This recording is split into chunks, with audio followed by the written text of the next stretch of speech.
Donc Sangharakshita est né sous le nom de Dennis Lingwood à Tooting, dans la banlieue sud de Londres, en 1925. Il est né dans une famille simple, de la classe ouvrière, un environnement relativement peu cultivé, mais très aimant. À 9 ans, on lui a diagnostiqué un cœur fragile, et en conséquence, il a été confiné au lit pendant plusieurs années. Durant ce temps, il s'est découvert une passion pour la lecture, et il a lu de très nombreux livres. Parmi ceux-ci, une encyclopédie illustrée pour les enfants lui donna accès à d'autres formes d'art, en particulier à la peinture. Il reçut une petite éducation religieuse et sa première rencontre avec la pensée non chrétienne fut la lecture d'un livre qui s'appelle Isis dévoilée de Madame Blavatsky, qui était la fondatrice de la théosophie. Et à la suite de cette lecture, selon ses dires, il réalisa qu'il n'avait jamais été chrétien. L'année suivante, la lecture de 2 textes bouddhiques, le Sutra du Diamant et le Sutra du Lestrade, lui fit réaliser qu'il était bouddhiste et qu'il l'avait toujours été.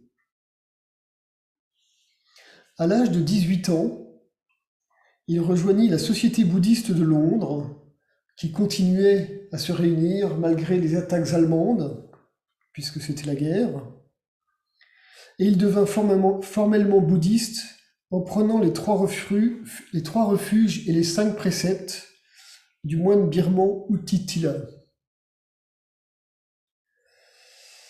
Finalement, son problème cardiaque n'en était pas un, donc il a quand même été appelé sous les drapeaux, et en 1943,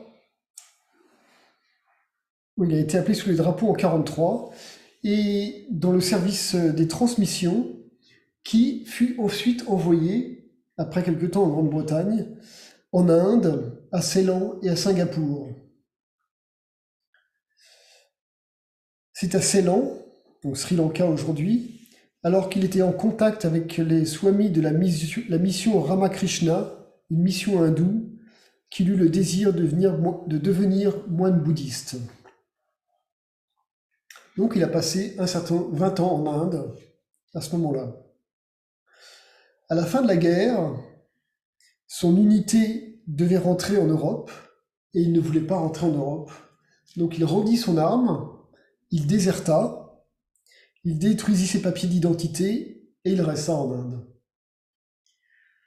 Pendant plusieurs années, il alla de lieu en lieu, comme les moines errants l'avaient fait pendant des siècles, avec pour compagnon un bouddhiste novice bengali.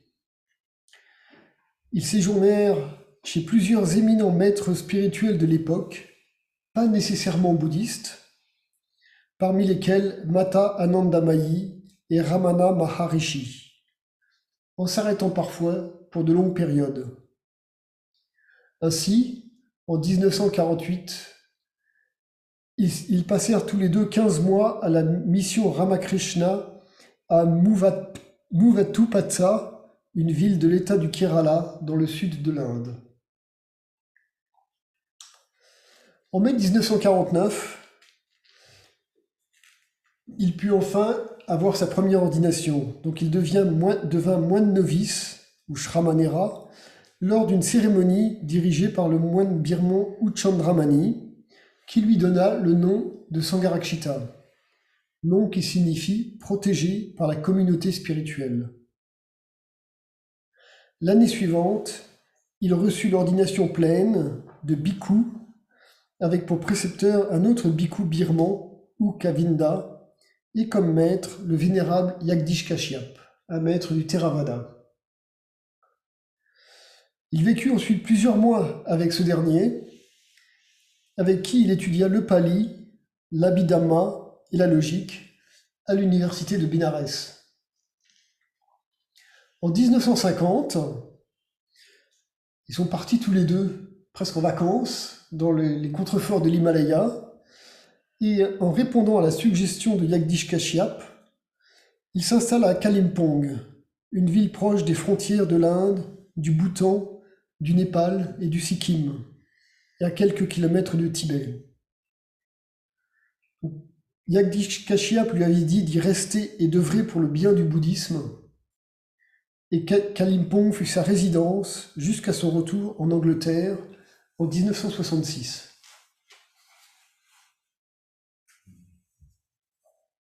Pendant son séjour à Kalimpong, Sangharakshita fut très actif.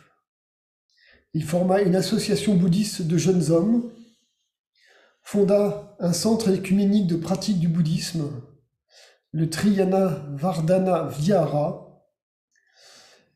Il fut également pendant plusieurs années rédacteur en chef du journal de la Société de la Mahabodhi, qui était la plus importante association bouddhiste ou organisation bouddhiste en Inde à l'époque. Et il créa un magazine bouddhique, Stepping Stones, dans lequel furent publiés des travaux de penseurs et d'érudits de la tradition bouddhique tout entière. Il avait été ordonné dans l'école Theravada, mais il devint désillusionné par la pratique formelle et dogmatique de la plupart des bhikkhus théravadins qu'il rencontrait. Il devint de plus en plus inspiré par l'idéal du bodhisattva, de la tradition mahayana, et par les maîtres bouddhistes tibétains qui avaient fui le Tibet après l'invasion chinoise dans les années 1950 et qui nombreux s'installaient à Kalimpong ou dans les environs. Il étudia ainsi avec un lama Gelugpa, Dardo Rinpoche, qui devint un ami proche.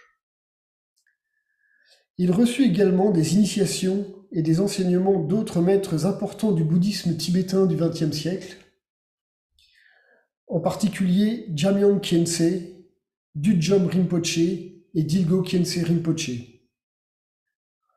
Dardo Rinpoche conféra à Sangharakshita l'ordination dans la tradition Mahayana, et durant son temps à Kalimpong, il étudia aussi avec un maître du bouddhisme Chan, la forme zen du bouddhisme chinois. Ce maître s'appelait Yogi Chen. En 1950, il rencontra Lama Govinda, un moine d'origine allemande, qui fut le premier bouddhiste qu'il rencontra, qui déclarait ouvertement la compatibilité de l'art avec la vie spirituelle. Et l'art était très important pour Sangharakshita. Lama Govinda donna à Sangharakshita aussi une plus grande appréciation du bouddhisme tibétain.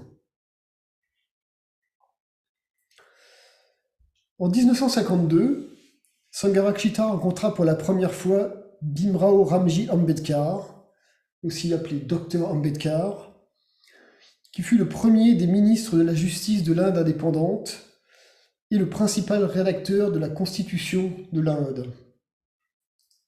Ambedkar était un de ceux que le système des castes hindous appelait les intouchables. Et il allait se convertir au bouddhisme avec 380 000 autres intouchables en octobre 1956 à Nagpur. Ambedkar et Sangharakshita avaient correspondu depuis 1950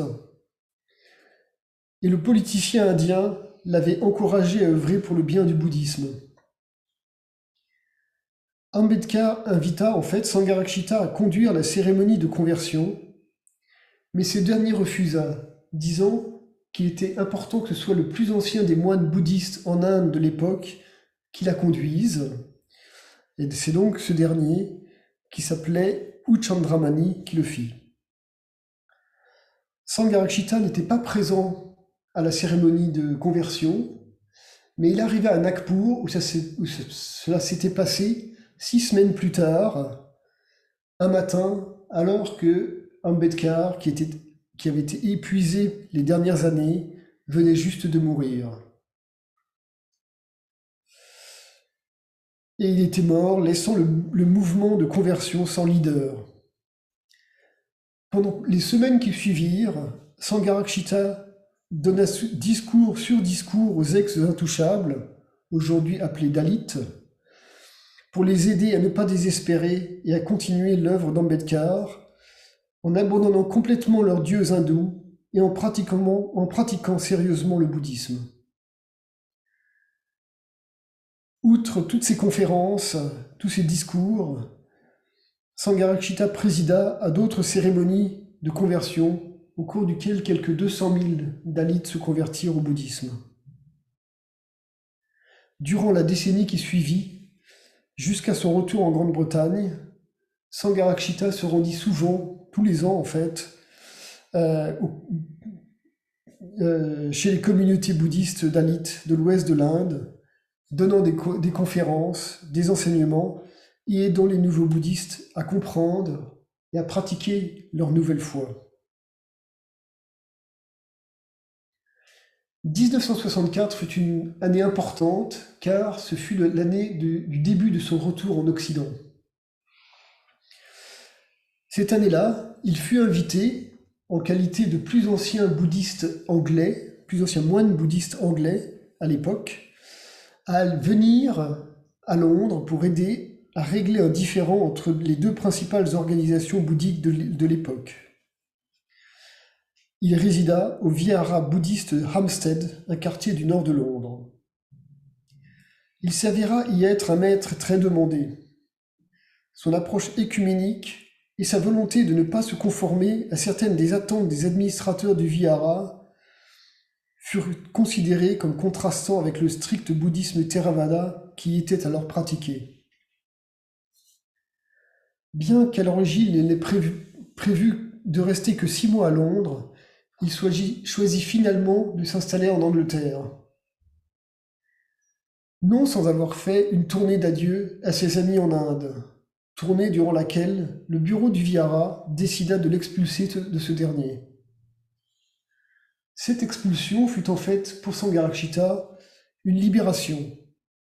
Il pouvait maintenant agir selon sa propre inspiration, qui lui disait qu'une autre approche du bouddhisme était nécessaire en Occident. Il retourna donc en Angleterre et en avril 1967, il fonda les Amis de l'ordre bouddhiste occidental et l'année plus tard, l'ordre bouddhiste occidental quand il ordonna une douzaine d'hommes et de femmes. Ces deux organisations devinrent plus tard, ces deux corps devinrent plus tard la communauté bouddhiste Triratna et l'ordre bouddhiste Triratna.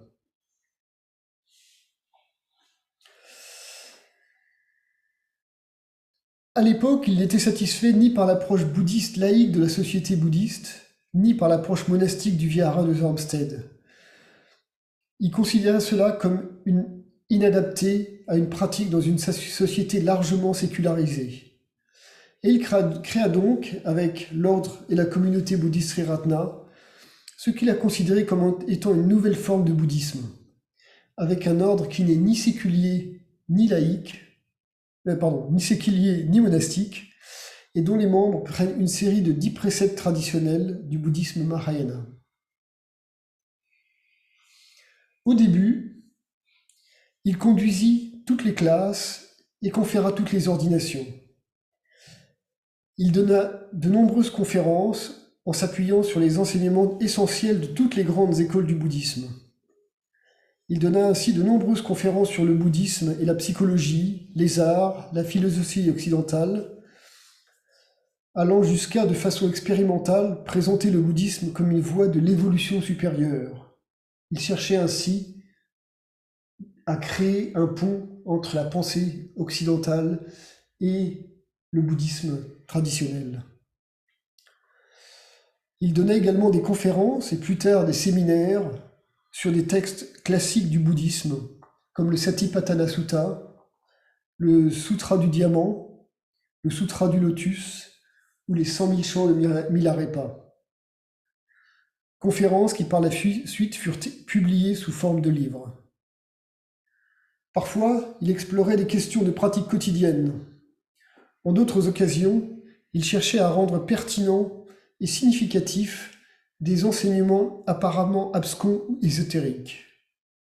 Son enseignement a été grandement éclairé tant par sa connaissance approfondie de la littérature et de la philosophie occidentale que par sa vaste expérience et pratique du bouddhisme.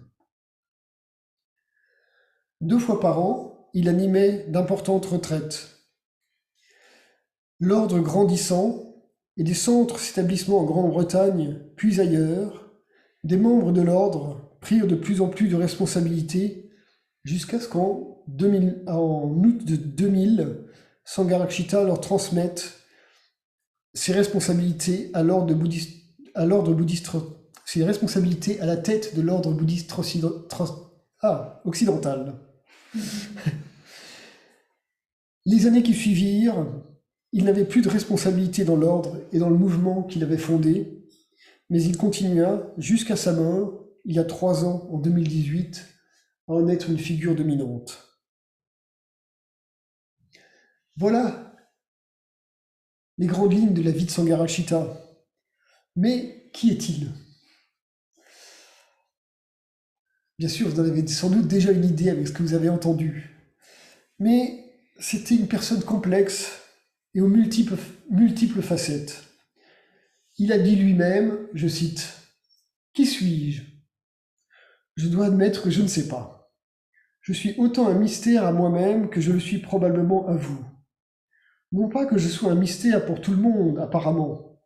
Un très grand nombre de personnes savent exactement qui je suis et ce que je suis. Je parle de gens en dehors de Triratna.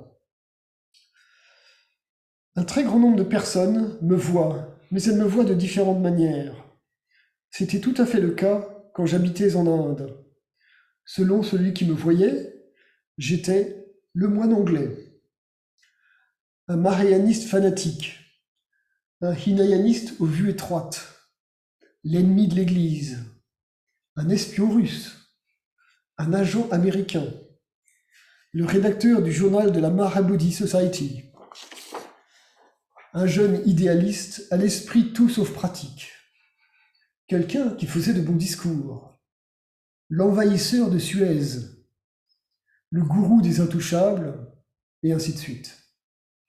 Plus récemment, ici en Angleterre, j'ai été un bon moine, un mauvais moine, le curé bouddhiste de Hampstead, l'auteur de Un panorama du bouddhisme, un crypto-vajrayaniste, un conférencier à Yale, le gourou hippie, un organisateur de première classe, un traditionnaliste, un franc-tireur, un misogyne, un sexiste, un personnage controversé et un anglais éveillé.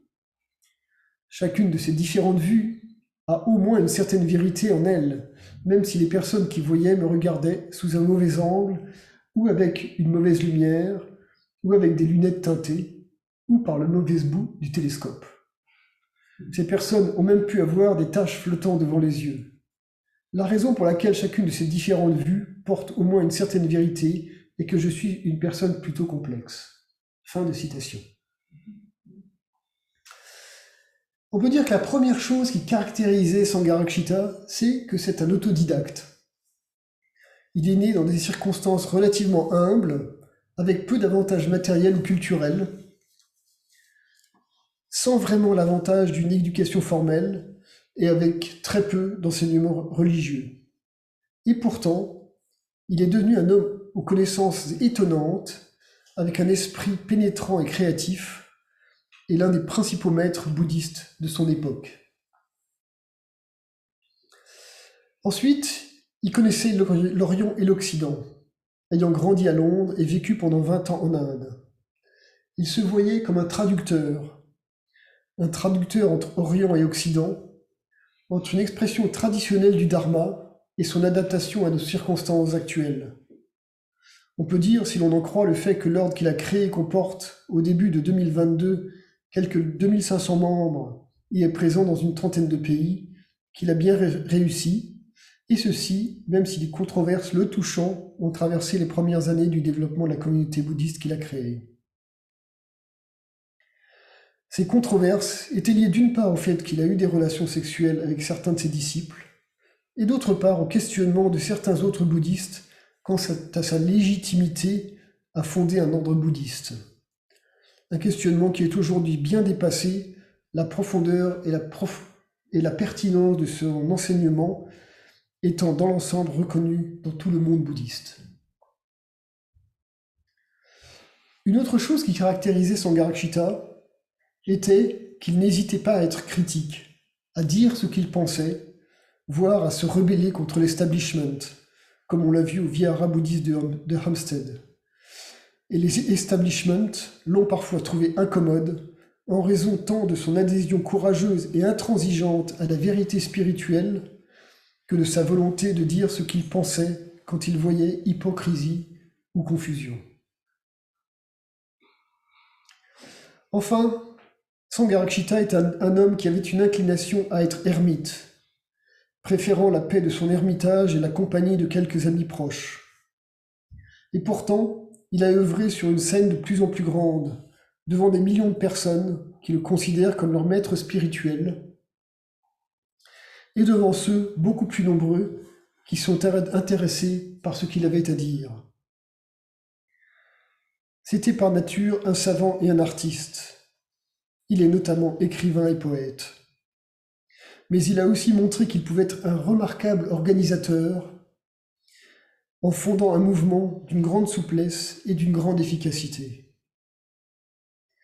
C'était un homme de conversation agréable, plein d'esprit et de charme, quelqu'un qui écoutait et conseillait avec sympathie, et un ami ferme et fidèle.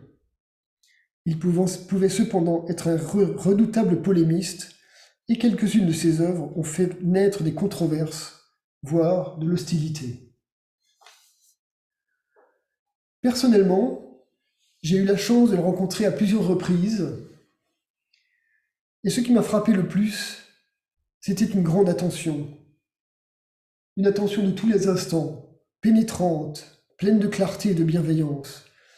Une attention intéressée et pleine d'énergie. Je me souviens avoir interprété pour lui quand il est venu à Paris. C'était l'interprétation consécutive, donc il disait une phrase, je l'interprétais. Et à un moment est arrivé un sujet assez abstru.